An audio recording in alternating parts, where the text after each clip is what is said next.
All right, well, welcome back to another episode of Lorcana Chats. I am Chris, aka Questing for Lore, and with me today I have another fellow content creator, Jason, aka Lorcana Thanos. Jason, would you like to kind of introduce yourself a little bit? Yeah, first thanks for having me. As Chris said, my name is Jason, aka Lorcana Thanos. Been around the content creation space since before Set One. I know we'll get more into that later, but now just playing the game and trying to go to Anaheim. Okay, nice, nice. So you played a bunch of other TCGs in the past.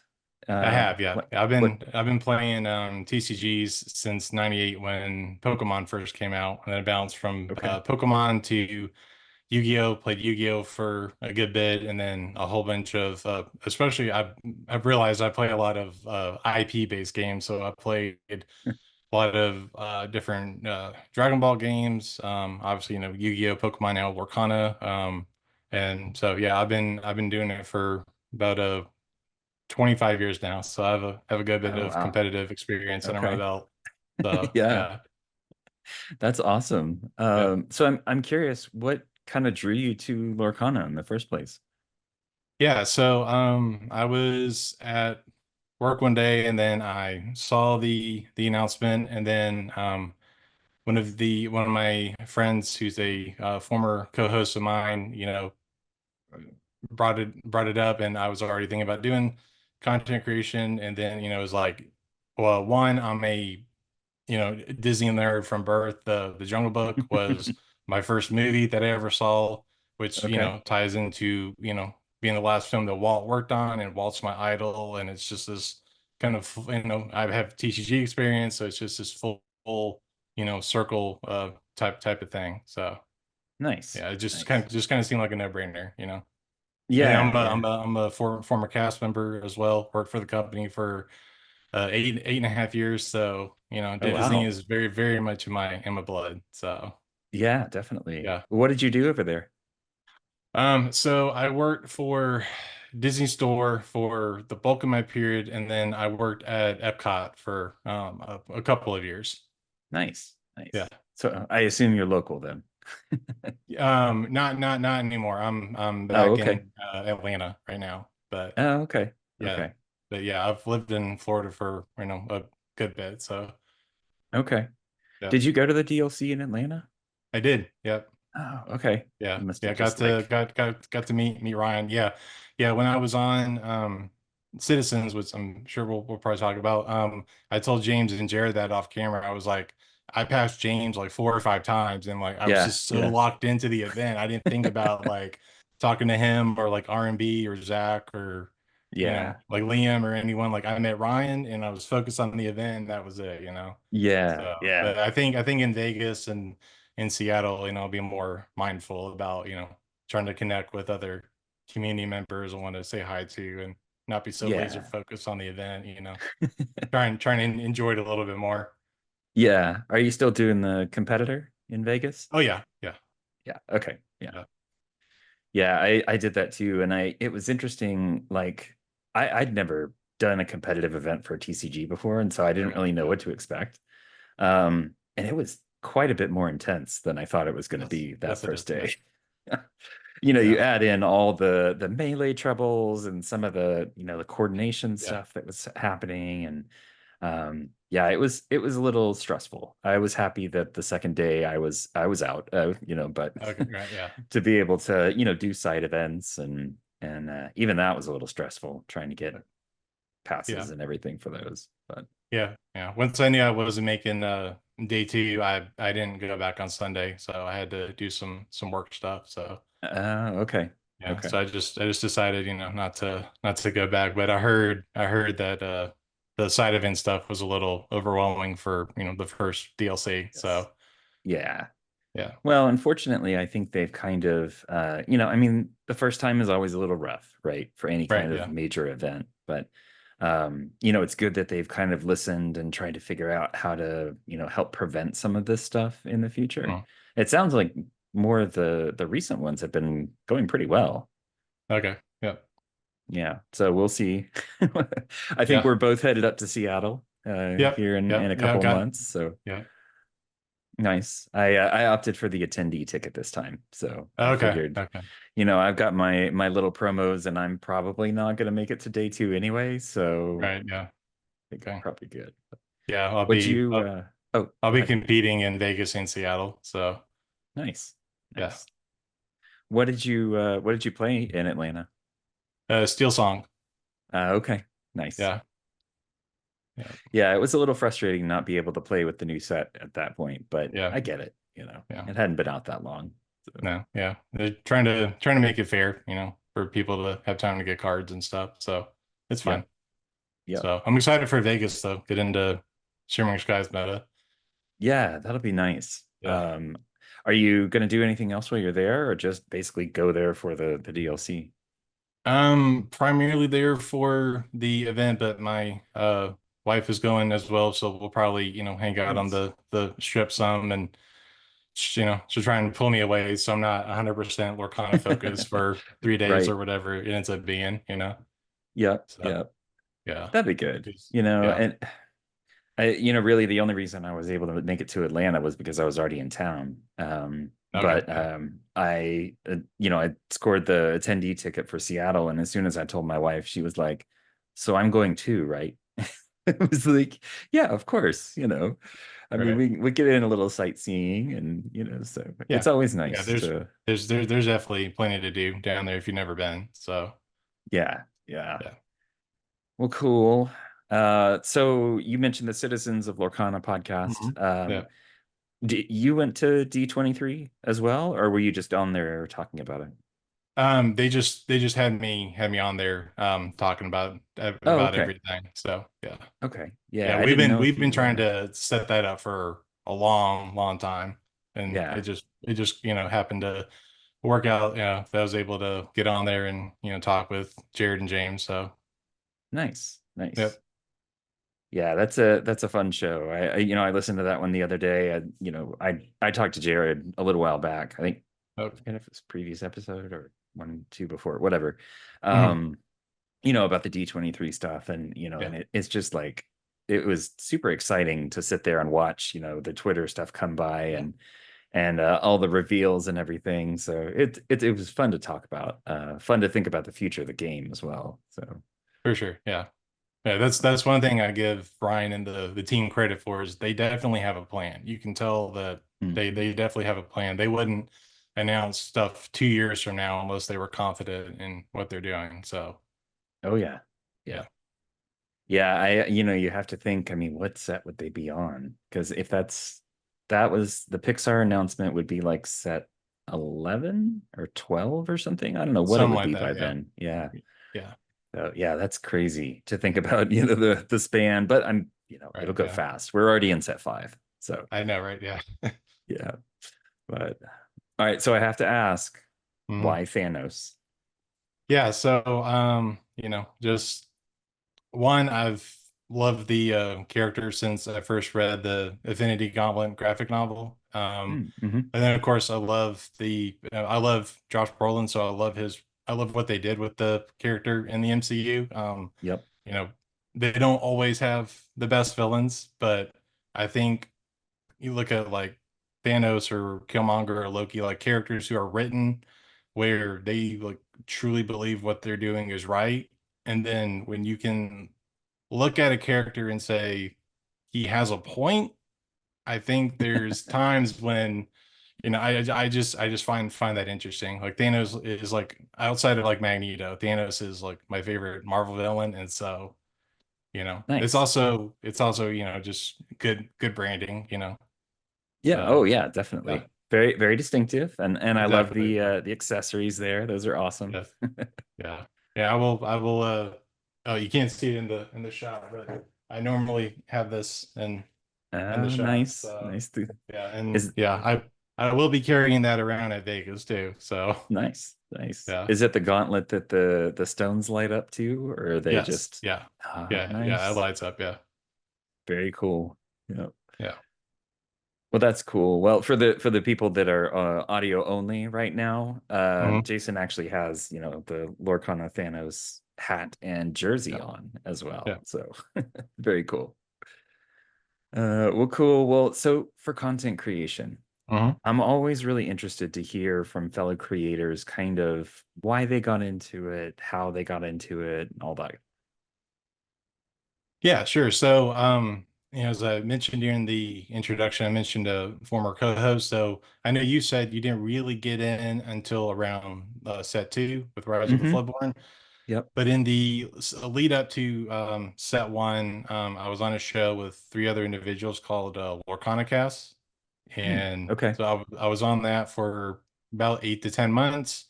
And then we just had some creative differences. And then I left to do my own thing. And after set one was released, and I was on my own channel called Quantum Gaming and Collectibles. And then I covered like Lorcana, Yu-Gi-Oh, pretty much like whatever I wanted to.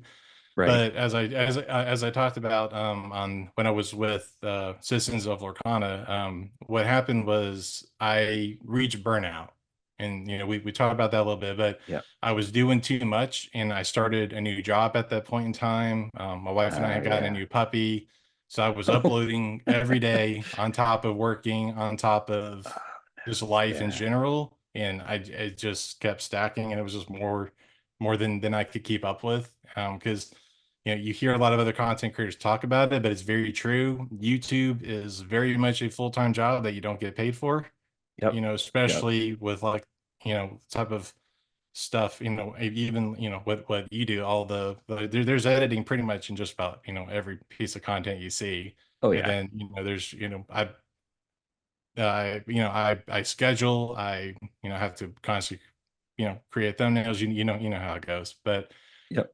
so I hit burnout, and then I took a break from that for about a year. And then what made me come back and now have the Thanos name and everything was, again, I owe Jared and Lorcana Villain Baker, I owe them credit because I don't know what it was, but I was listening to an episode when Baker was on Citizens of Lorcana, and it just got to talking, and I just had this nugget in my head about like I want to get back into content creation because I'm a creative person. And so, he was talking about branding and all that stuff, and it just kind of clicked. And I was just like, why not? Just do it, right? Just Yep. just Yep. just start, just do it. And here I am now. So Nice. yeah. Nice. And you've been doing your own channel for what, 3 or 4 months now? About three, I think. Yeah. Yeah, Okay. it's gone by so fast though. It feels like Yeah. it's been like 6 or 7, but it's only been half that time. So So what's your schedule now? I'm assuming it's not every day. no, no, I upload Tuesdays and Fridays. Oh, okay. So kind of have, Nice. something for the weekend, and then something kind of in the middle of the week a little bit. Nice. Yeah, Yeah. that's a pretty nice spaced out kind of thing. Get Yeah, a little time on the weekends so you're not for like sure. panicking about Monday morning or Yeah, is that yeah. nice. And you do all sorts of different types of videos. You got like deck profiles and Hmm. some community news stuff in there. I Yeah, noticed yeah, you've I like done top 10 lists for the hmm past couple of sets. That's pretty yeah, cool. yeah. I like to just kind of think of things that I enjoy talking about or things that I think might be interesting, and just do something different because I feel like we have, and I probably will talk more competitive stuff, but I feel like we have so much competitive Hmm. content creators in our game that do a great job with that I'm a competitive player, but I like to, if you look at my content, I like to do, I guess, more of the social element, the more Yep. social casual element where like I recently did like a deck based around like Sugar Rush and like using different locations as tracks, or like Maleficent, because we got all these new Maleficent cards. And Hmm. like I'm a big Robin Hood fan. So, like I did a profile for that during Inklands, but now that Robin Hood got so much love in Shimmering Skies, I want to update that. Or like I said, I do like discussion vids if I do have a topic on hand. So I just try to do something that's a little bit unique and different as opposed to meta reports or gameplay. And there's nothing wrong, there's nothing wrong with that. And eventually I might mix some of that in, but I like doing what I'm doing for something different. So Yeah, yeah. And there's that's the nice thing. There's plenty of room right now for all Mhm. sorts of different content. For I sure. know a lot of the larger creators, they do the deck analysis, they do the Yeah. competitive kind of stuff. But then you also have, like the Illumineers. I mean, Mm. they're one of the most popular ones as far as I know. I mean, I'm sure there's some other ones that are probably right up there too, but um, just to have that casual kind of content and conversations and everything represented there as well. I think it really says a lot about the community that, for such a new game, there's already so many different kinds of content creators out there. It's not just the deck stuff, just the competitive stuff. It's all sorts of things, which is great. I really enjoy. I have entirely too many podcasts to listen to. there's Yeah. there's just not never an end, it seems like. As soon as you get caught up on one, there's like three episodes of another, Right. and Yeah. Yeah. I can't keep up either. So on yeah, top of, making my own content. So it's hard to keep up. yeah, yeah. Just got to do your best. Yeah.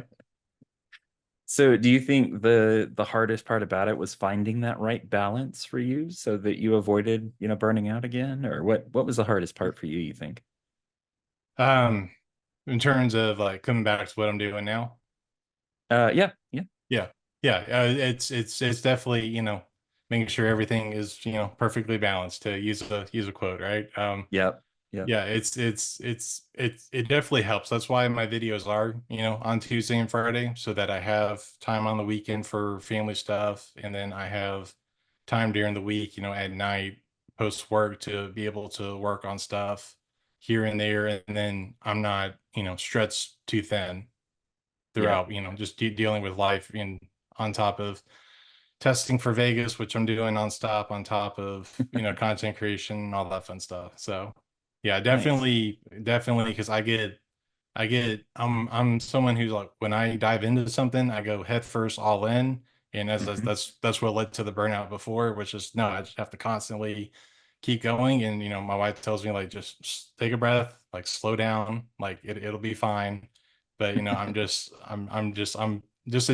just dedicated to, my the craft at the end of the day. So Nice. How long on average would you say it takes you to put together a video? it depends on what it is. Ideally, in when I first started back, it would take probably about a week. Wow. Now I've gotten pretty good, especially with the editing side of it, because I've done it before, so it's just kind of, and I'm learning new things as I'm doing it. So, for example, like I did everything for the one that I dropped today at the time of recording this. I did that earlier this morning. That was And the Maleficent one? um no, I did one for tech cards for Ah, Shimmering okay. Skies. All Yeah. right. Well, That tells yeah, you that yet again trying to keep up. yeah. Yeah, that I well, it's fine. It's only like a couple hours old as of right now. Ah, okay. But Okay. yeah, I recorded it, edited it, and uploaded it to YouTube within a couple hours today. So, Nice. I've gotten faster at doing it. Now if I'm doing like a more like discussion based thing or like a more like video essay type thing, I'm gonna want that to be a lot smoother. So that Mhm. I'll spend probably a week or two on that. I haven't made any of those yet, but I potentially might, depending on, there's something that comes up that I'm just really passionate about that I want to talk about. Nice. Nice. Yeah. Yeah, and I like that you mentioned the passion piece of it. I talk with so many people that, they start doing content creation because they think it'll be cool and fun, and Right. they Yeah. want to watch those numbers climb and everything. But without that passion, it's just not there. No. And it's a weird balance, right? There's a lot of people that are really passionate about it. They just can't make it work, with the Right. schedule and Yeah. everything like that. So it's not just one thing or another. It's all these different pieces kind of mixing together to make it an interesting problem to solve. Yeah, for sure. So I'm curious if you had one piece of advice for somebody that was going to start out doing content creation, what would that be? well, as we keep coming back to, don't bite off more than you can chew. You know, don't lead to burnout, because that's what, as we're talking about, that's what happens to most content creators, as you just said, is they're so excited to get started. They'll do it for a month or two, three at most. Life will happen, and then they'll stop. Or they'll think, oh, like I want to get to, you mentioned the Illuminators earlier. Like I want to catch them in subs, right? So I got to Right. upload like every day or whatever. Like don't, from someone who's done that, don't do that. Like, Yeah, yeah, if you yeah. if you can't keep that up, like there's some people who they can do that just fine, but go at the speed that's right for you, and then make the content that, as we talk about the word passion, make the content you're passionate about making, because then you'll Hmm. be consistent about making that content. And then the big one that everyone talks about is be consistent about when you upload. So as I said, I upload Tuesday and Friday. If talk about Jared as a good example, they upload Fridays, right? Hmm. That's when they up, like if you have one day a week that works for you, just be consistent. You always hear everyone talk about it, but it is true. Like just be consistent and be passionate about what you're doing, and then that viewers will see that comes through. Yeah, I agree. Yeah, it's interesting too to think, I like you mentioned people are like, oh, I got to get as many subs as the Illuminators and Right. all Yeah. that. It's really easy to forget that people like them have been doing this for years, or Yes. maybe not Right. Yeah. years, but for a long time. Like I know they were one of the ones that were making content, Hmm. before anything came Hmm. out. um and that consistency has helped them grow to where they're at. And then they surprised everybody when they were on the Lorecast. Yeah, for sure. Yeah. That was pretty funny, I have to admit. Oh, well, cool. So I want to shift over to Shimmering Skies a little bit. Okay. So I'm really interested to get your kind of take on the new set. Hmm. Any kind of strengths that you see, any kind of interesting things that you think people should maybe check into or at least think about? Yeah. So, I think overall, I really enjoy this set. I think it's one of the better, maybe kind of a hot take. I don't know. I think it might be the best set we have so far of the five. Personally, Yeah. I really enjoy it. I think there's a lot on a design space that they've done, and I talk about this especially with Emerald. If you look at Emerald, Emerald has primarily been discard, but if you look at how they designed it for this set, they focus to more of like damage based effects. And so I think that's pretty interesting, because then it does pair well with like with steel, obviously, who steel, you've got like grab your swords, boom, fire the cannons, all that. And then Hmm. you've got like as I mentioned Robin Hood earlier, you got Robin Hoods. They're like, if your opponent has a damaged character, gain a lore, or spread damage around, or do X or Y. Right. Sapphire got a ton of support. This set with Mufasa, first and foremost. Yep. Yep. But they got Tipo for ramping. They got trying to blank right now. The was it like hideaway or whatever the like item removal card is. Oh, yeah, yeah, yeah. Yeah, Yeah, I yeah, know what they you're got saying. they got like item removal stuff. Yep. And I Ruby didn't get much love. Personal, I don't feel like Ruby's that great this that, but that's okay. Ruby's gotten, it's had its Yeah, time, Ruby's perfectly fine. But Yeah. yeah, I really enjoy the design for Shimmering Skies. I think it's the best set for Enchanteds. That might be Yeah, they are pretty. controversial. I know Elsa's like the holy grail of Enchanteds, but I really love Mufasa and Robin Hood. Those are the two that I'm hoping to pull. Ah, So okay. Have you pulled yeah. any enchanteds yet, or? I had a box come in the mail today, and I pulled You're Welcome. Oh, nice. I like So that yeah, one. I finally pulled one. So yeah. That's awesome. Yeah. Have you gotten any in previous sets before? Yes. Okay. Okay. Yeah. Yeah, it's interesting to see, and I would be interested to see how it relates to how much product, people are buying and everything. Right. But it seems like there's a lot of people that haven't, we're 5 sets in and haven't pulled one, which I know can be frustrating. Yeah, for sure. Yeah. So well, that's cool. I think, let's see, what's the one I ended up with? Oh yeah, ended up with Revive. Not sure if you can see that. Oh, nice. Yeah. There's a lot of reflection there, but Yeah. but yeah, still holding out for a Mufasa. I think that's my Nice. chase enchanted this time. It's a beautiful card. But Yeah, I'm excited to see it in person if it looks like that pretty as like a PNG, Like I want to see like Mhm. the actual physical card, because if I'm like I want that just from looking at it on TCG Player or when they revealed it, it was just like I'm hoping to get to see it in person pretty soon. Yeah, yeah. Yeah, it's interesting to see, because I mean, they're really pretty cards, but it's hard to like judge from a photograph or, even just a video, the real, beauty of it, unless you're like right there holding it and looking at it. But yeah, I think they definitely did a great job with the enchanteds for this set. Some of the previous sets, they were nice. Yeah, Um, it depends on, what your preferences are. I know, like you were saying, the first chapter ones are, kind of the holy grail of yeah, enchanteds and everything. But I'm glad that they change it up each time and that it's not yeah, just the same kind of thing with different colors or different patterns, to be able to do the full art this time, where it bleeds through the description and the flavor text and everything was just so cool. yeah. So do you have any kind of interesting like combos or little tricks that you've thought about for some decks? Or I won't try to spoil it and ask what you're playing for Vegas. I don't want, Oh, yeah.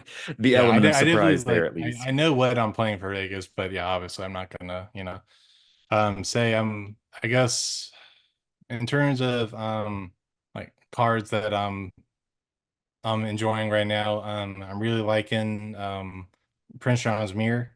I still think Mm-hmm. discard without Bucky or with the errata in effect. I don't think you need Bucky, quite honestly. Well, obviously, with the errata, he's a 3 cost.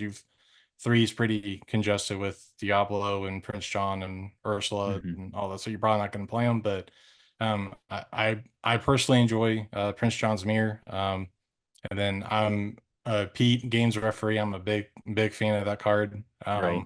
You know, knowing when to time that card is, it's very situational. You have to know when to properly time that card. But I'm a big supporter of that card. I don't have to say, obviously Daisy and Mufasa are probably the Yep. two best cards in the set, but Yep. um, thankfully got finished my playset of Daisy today, put the box Oh, that I nice. opened, so finally got Nice. her. And then I think talking about discard, I think Magic could dispel the cruel sorcerers that says you don't discard. I think that's an Hmm. interesting tech card for Amethyst for either playing like a whole new world deck so you don't discard, like if you have a decent hand size, or if you're going against a discard deck to win, then you're unaffected. I think that's a pretty interesting card as well. Yeah. Yeah. I don't know if I'm familiar with that one. Is it just do you don't discard as long as she's played, or is it on the turn that she's played, or It's just as long as she's on the board. oh, Yeah, okay. Interesting. Yeah, I must have yeah, missed that one. yeah. She's pretty interesting. So Well, that's cool.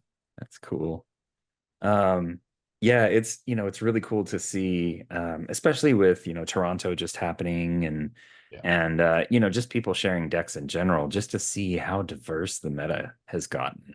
Um, it seems like when the online client that shall not be named was around, things were a yeah, little bit more, hmm, like you saw a bunch of the same kinds of decks, playing for at sure. these things. But um, it's really cool to see because I think it was, what was it, 6 or 7 different decks were in the top 10 or something like I, that, yeah, I which think is so. Yeah, kind of crazy. yeah. And I mean, Vegas has the potential. to be more than that because I feel like set five meta is, I mean, you're obviously going to have like your main staples of Ruby Sapphire, Ruby Amethyst. Hmm. That aggro deck obviously should not be slept on. Yep, yep. I know I just said it and I'm gonna bang the drum, but I definitely still think discard is viable. And I can't say that one will make top 16, but I think it's possible. Mhm. I think uh, I think Jafar might possibly have legs. You know, it's just hard to say. I think we talked about earlier the Robin Hood ping deck might be something that might be on the horizon as too because Hmm. I've found that's a good way to deal with aggro is if you're massively damaging them, then they got to keep spending resources to play their characters again and their small Yep, bodies. So you yep, know, you clear their board, then they have to reestablish their board, then you slowly gain advantage, and then they can't really play the game. So yep, yep. yeah, Yeah, it's interesting. I've actually been working on a deck for that. yeah, And kind of swapping out little things. Now, granted, I haven't played too many times, in person with it. Mostly it's just testing online and stuff like that. okay, yeah, But yeah, I mean it does. It seems to work pretty well. mhm. Obviously it's going to be a whole different story when you're playing against another, completely non-startery kind of deck. Right, yeah, yeah, But yeah, and then the other side of things is that aggro deck that you're talking about, with Daisy and everything. yeah, Um, as somebody who played Steel Song for a long time, I never really branched out much on that side. I was always okay, like, kind of the control, trying to yeah, keep that board presence and everything. And so I picked up an aggro deck like 2 or 3 months ago and was playing it on the back when the Real Play Network was still around. okay, And I was like, geez, this is fun. yeah, I don't have to think too much. I don't have to, no, I just yeah, plow through it all. And it was yeah, weird the first couple of times, but yeah, it's fun to be able to, really look at those decks and think about playing, different kinds versus just, I'm just going to play this one kind of deck and that's all I'm doing. for Um, sure, yeah, I don't think, I mean, I think you kind of have to play a little bit of the other decks, the meta yeah, decks and everything, yeah, just to be able to really understand how to fight back, I guess. for sure, yeah, yeah, yeah. I've played pretty much all the big decks that we've talked about. Hmm. Just to be sure, I have a knowledge of what they're gonna, what I think the most likely scenarios they're gonna look like for Vegas, and then to your point, that way I know what they do, kind of what their good matchups are, what their bad matchups are, and where their strengths and weaknesses are. Hmm. So then I'm making my deck or with that knowledge. And, I know some people don't like the current state of the meta because it's going to be so wide open and it's not like just prep for these three or four decks and Right, that's right. all you got to know. But I personally think, I mean, it's very stressful as a competitor, but I personally find it more fun because, we're going to quite literally roll the dice in Vegas and see what each opponent has. So, Yep. I'm probably not going to get the same thing back to back like I did in Atlanta. So Oh, yeah. yeah, Yeah. I played Steel Song in Atlanta too, and I think all but one or two of my matches were also Steel Song. And I was like, oh my gosh, I'm getting tired of this. yeah. I played a split between Ruby Amethyst and Steel Song all day in Yeah. Atlanta. I didn't Yeah. play. That was the other one I got. Yeah. It was just like okay, well I know, and I split every round I played too. Oh, So really? Yeah. yeah, so it's just like okay. Well, cool. Um, so let's see. We talked a little bit about Shimmering Skies. There was something else I was going to ask you. We were just talking about it. Uh, yeah, no, I can't think of what it was. All right, I got too okay, distracted by looking at my notes and stuff. okay, yep, all good. Um, so I do want to talk a little bit about, since you've got a lot of experience in other TCGs, Mhm. um, I'm really interested to hear what you think or what you would like to see in the future of Lorcana, or something that you think is currently in it that might be able to be kind of improved. Sure. So for the feature, I want, I'm kind of a degenerate player sometimes. I want more mill. You probably have heard this, Okay. but I want more way to mill. I love playing a whole new world, and so I actually have a mill deck that I slowly work on, but it's not quite viable yet. It needs a little bit more gas, but I want mill, and then um ways to remove characters that have ward, I think would be Yes. interesting. Let's say like deal 2 damage ignoring to a chosen character, like ignoring ward or however they would phrase it, but that's the big general gist of it. Because I Yeah. have that in uh Dragon Ball Super Masters. Our keyword for that is barrier, but we have cards that say like KO, a, opposing character ignoring barrier, basically. So I'm used to having ways to interact with that. Obviously, the game is 5 sets in. So I think eventually that might be something that design wants to do. They Hmm. may not, who knows? But um, you know, I think more ways to interact with, all of my opponent's characters is something that I would enjoy. Yeah. I could see them adding something. I mean, we got what is it, the one Tinkerbell that does damage to evasive characters. Sure. And it's Yeah. calling Right. those Yeah. out specifically. I could see them Right. doing Yeah. something, similar with Ward in the future. I mean, we've got the difference between like Ward not being able to be targeted, but you can still, Mhm. grab your swords or, something like that where you can still do Sure. that Right. damage. It's just Mhm. not technically targeting them. So, Right. Yeah. Yeah. yeah. Yeah. That makes sense. Yeah. And maybe they do something more on that side. So it's not as like, oh, it's a ward killer or, something that can just Right. completely Okay. negate it. There's still a little bit of a kind of a twist to it, I guess.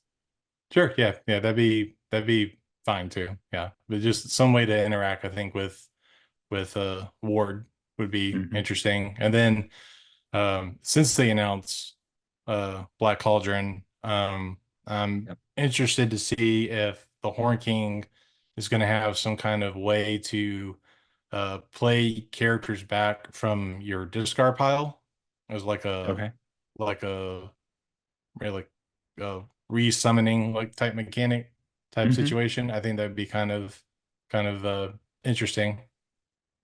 Yeah, yeah, that could definitely be cool. Yeah. I mean, we've already got Chernabog that brings them back and puts them in your deck, so it's not Yeah. that far of a stretch to get to, Yeah. being able to play them or, I don't know. It could be interesting. Yeah. I'm Right. sure eventually they'll have something that, involves pulling things from discard and, different ways to play them. And Right. Yeah. I mean, we already get stuff, you've got like Hades or, something that can pull one Mhm. back, but um, they're already doing ink shenanigans with with Right. Mufasa and Yeah. everything. Yeah. So it's interesting to see how even though they've introduced some new mechanics and everything, it seems like it's more about like exploring those mechanics and trying to figure out how to do other interesting things with them, Mhm. like figuring out how to balance the cards so that it's not too overpowered. Like, it's not like if Chernabog said, pull all the characters back out and play any of them you want for free. I mean, obviously that's ridiculous. Right. Yeah. But I don't envy the folks that are making these cards and trying to figure out, the right balance of this stuff and keeping it interesting too. You don't Right. want Yeah. 3 sets of the same kind of stuff. You want something a little different about each one. And, we got the different themes, but you don't want that to be it, right? No. No. Yeah.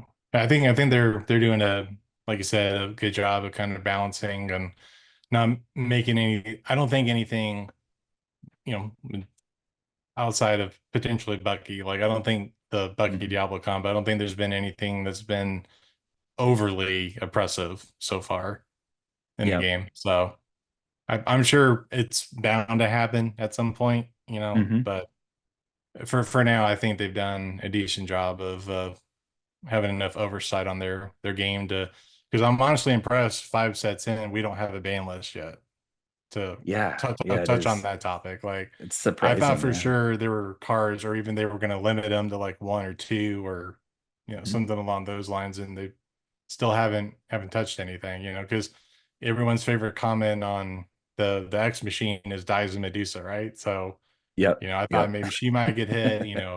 Maybe Be Prepared might get hit. But it's so far so good. So Yeah, yeah.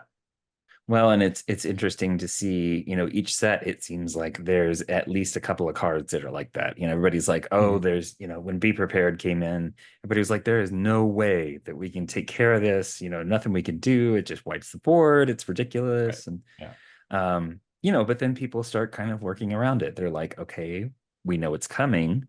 So let me get my board, my state in a good shape for that kind of thing and be ready to play a couple more characters when it's done. for sure. Yeah. So it's interesting to see the two kind of different approaches, right? So Mhm. either there's a card that compensates for something like that, or there's a strategy that compensates for something, so that it doesn't require a major overhaul of a certain squirrel card, every time that something happens. Right. Yeah. You know, So is there anything that's currently in Lorcana that you think could be tweaked or could be, done a little differently compared to some other TCGs? Um, I mean, outside of what I want to see come to the game, no. I think. Oh well. Fine. From I guess from a gameplay aspect, I'm used to having the ability to counter like what my opponent's doing. So if like you play Simba or Mufasa, for example, and then I'm able to like counter and then like get rid of him so that he's not there. And I understand that they've said like I don't think that's really going to be something that they want to do. It kind of seems like you have your turn, I have mine, we go back and forth and kind of have that balance because once you open floodgates for, or even floodgates, but once you open the door for counters, then that can lead to floodgate effects, and that it can power creep can get out of hand a little bit. Yep. So Yep. that's been a bit of a adjustment. Is like, what do you mean you can just play your Mal Dragon and pop something? Like, but it's fine. I think gameplay wise, like the resource system is fine. It's not like Yu-Gi-Oh, where it's a game that has no resource system and that game has an absurd amount of power creep and 10 different summoning mechanics. And Hmm. I think that's one thing that Lorcana did get right is having a resource system. So I like the ink system, and I think gameplay wise, outside of being able to respond to what my opponent's doing, like I talked about, I think it's headed in the right direction. Yep. Yep. Yeah, it's interesting. I've heard a couple of people talk about the whole, playing like instant cards or, Mm, defensive cards or anything like that. Um, and I've tried to think of how they could kind of work that in, with the current approach. And I'm definitely not a TCG designer kind of person. So, some of this stuff, and like I've said, this is my first real one that I've played. yeah, Um, so some of this stuff, it just doesn't quite click. It's like, okay, but outside of you can play this anytime, well, how does that fit in? I mean, is right, it yeah. is it just a single use kind of thing that, just fires off? And I don't know. You know, it would be interesting to be at the table when they have a lot of these conversations. Yeah, for sure. Yeah, I think we're too far into the design space of the game for them to bring something like instants or counters or whatever into the game. Because I think if they were going to do it, it would have happened from jump with the first chapter to get people used to um, that sort of gameplay mechanic. Yeah. So, Yeah. Well, and I mean, like when they introduced, locations and everything, I mean, that was kind of a big right. deal. Yeah. And correct me if I'm wrong, from what I understand, it's not really something that other TCGs really have necessarily. At least not in the Um, current kind of style that they're in. yeah, I know. No, not in like the current style because I know like Pokemon has like their like stadium like cards, and I know like Yu-Gi-Oh has like field spells and stuff like that, but it's not this same as like you're sending like Charizard to X location type of a thing, Right, like we right. have, with like you see with like Queen's Castle and all that fun stuff, that we Yep. play with. So Ah, the castle. Ugh. Got nightmares about that one. yeah, right. If there was ever any card that would have probably eventually ended up on a ban list or Yeah. a limit I list or something. Yeah. yeah, I definitely think that's one of them. So Yeah. Yeah. Yeah, I it's interesting. I mean, we talked a little bit about, the long-term plan for all this stuff. It's really interesting just in 5 sets to look back and say, okay, now I see why they made that decision for that set 2 card, because right, this yeah, they knew this thing was coming, for sure. Yeah. you know. And you have to wonder if that was a lot of the stuff that contributed towards, the Bucky errata. If there was something that we don't know about yet that's coming, Right. Yeah. that it would just Yeah. like be insanely powerful. But oh, well, I do appreciate your time. Oh, you know what? Actually, I do want to talk a little bit about the Lorcana community in general. Okay. Um, Yeah. so you did the group show before. Yep. You're doing your own stuff. You're all over Twitter and social media and everything. Um, I'm curious, like, what's your favorite part of the Lorcana community? Yeah, I think the community overall is we hear I think for pretty much almost all you guys say it, and it is very true. This is the most welcoming TCG community I've ever been a part of. Can tell you, I can't speak on Magic, obviously, so I've never played it, but I know the Yu-Gi-Oh community can be very toxic. Um, but this community is, very positive. Every time I've talked to a fellow content creator, such as yourself, everyone's always willing to help, and it's like no questions asked. And I think that's something I haven't seen in other communities. It's either very like clicky, Hmm. um, or it's just get lost, kind of a mentality. Like it's just like Right. I'm out for me and my benefit, as to we're here, we're trying to, sink and tie raises all ships, situation Yeah. where we're trying to help each other and uplift each other. If I did have to say like one thing maybe for improvement, because we've had situations come up, is I think there's times where because something how the most positive way to say it, there's been some situations where because this is a lot of people's first time with the Hmm. TCG that they tend to overreact in a negative situation like response to things that have happened, or they're kind of like judgmental or like don't listen to like people who have experience in the situation. And as you've seen, like with Bucky, for example, it took some time, but Ravensburger did fix it. Yeah. So, it's Yeah. just like I think sometimes like, not saying that like people who have experience, such as myself, are always right, but I think sometimes we need to just take a breath and calm down and know Yeah. everything will be okay. There's Yeah. nothing that's absurd about this game right now, but that's like a 1% thing, like 99% of the time, like I've had positive interaction with the community, but sometimes you have that, or you hear stories here and there about like gatekeeping with like set champs, things like Yep. that, Hmm. but that's on shop owners, and that's Ravensburger's issue to deal with. And Right. but I understand as a player, if you drove 30 minutes to an hour or longer for a store, and then you got told no because people are gatekeeping to keep promos in house, like how frustrating that would be, But overall, like I think this community is positive. So Yeah. Yeah. it seems to be the general consensus. Yeah, It's good, and and I think I feel like Disney has a lot to do with that. It kind of yeah, attracts a certain kind of person. You know, and it's nice because it's not something like with Magic or Yu-Gi-Oh or even Pokemon.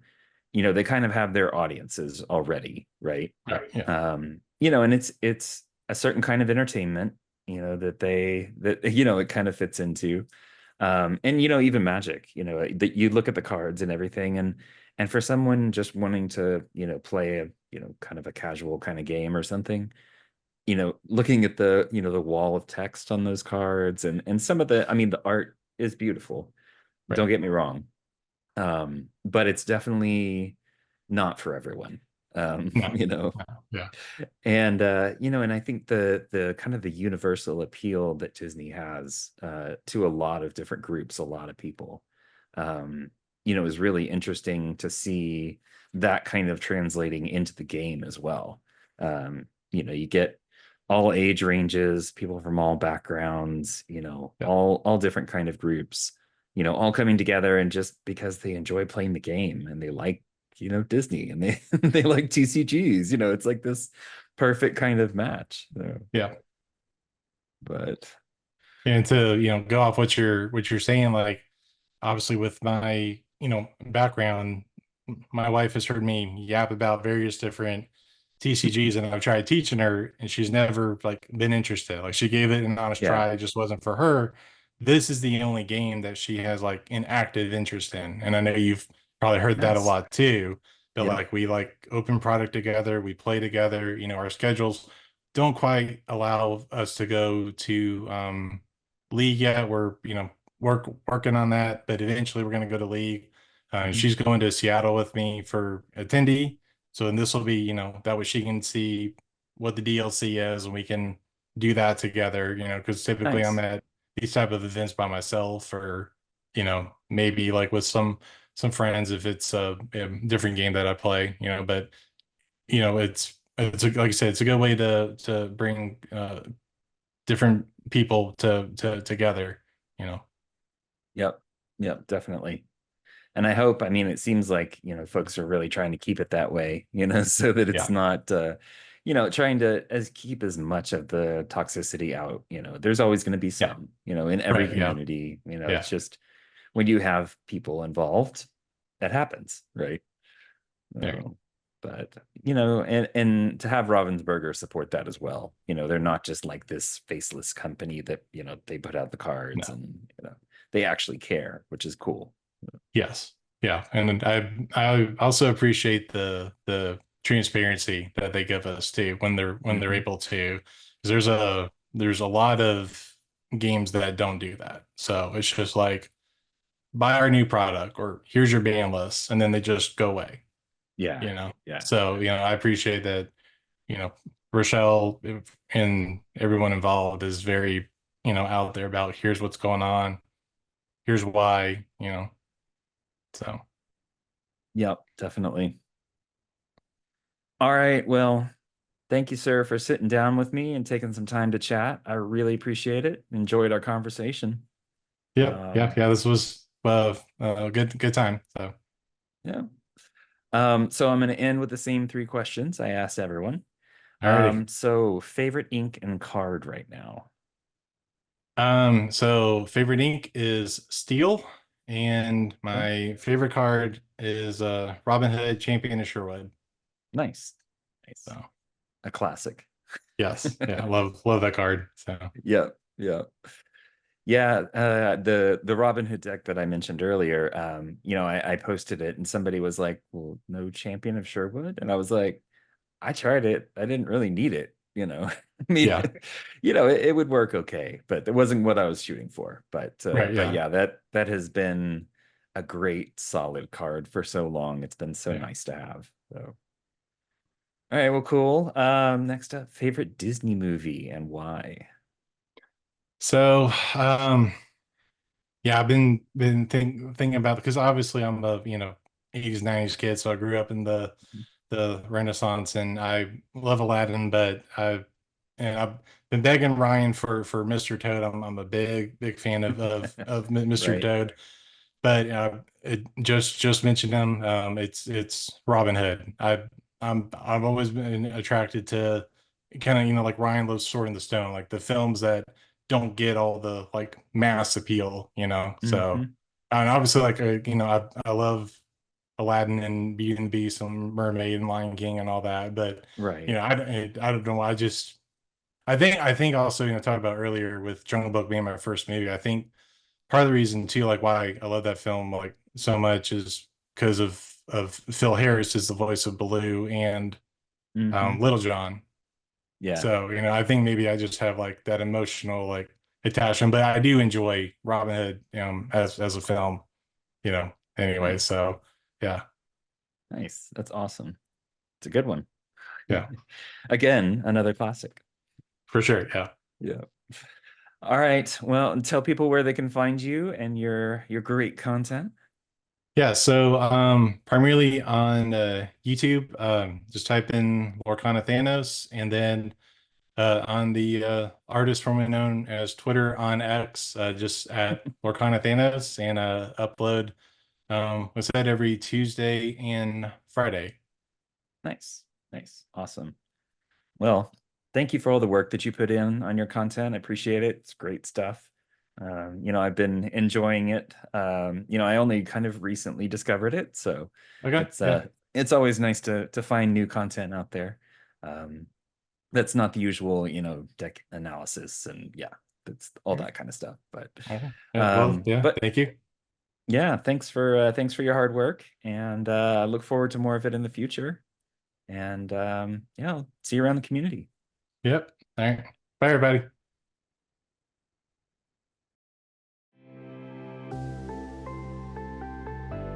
Thanks for joining us on today's episode. If you liked what you heard, make sure to subscribe and rate or like us on your platform of choice. If you'd like to reach out to the show, you can email us at lorcanachats@gmail.com. You can also find us on Twitter or X at LorcanaChats, the podcast at podcast.lorcanachats.com, or just lorcanachats.com. We love feedback on the show, and let us know if there's anyone you'd like to hear from in the Lorcana community. See you next time.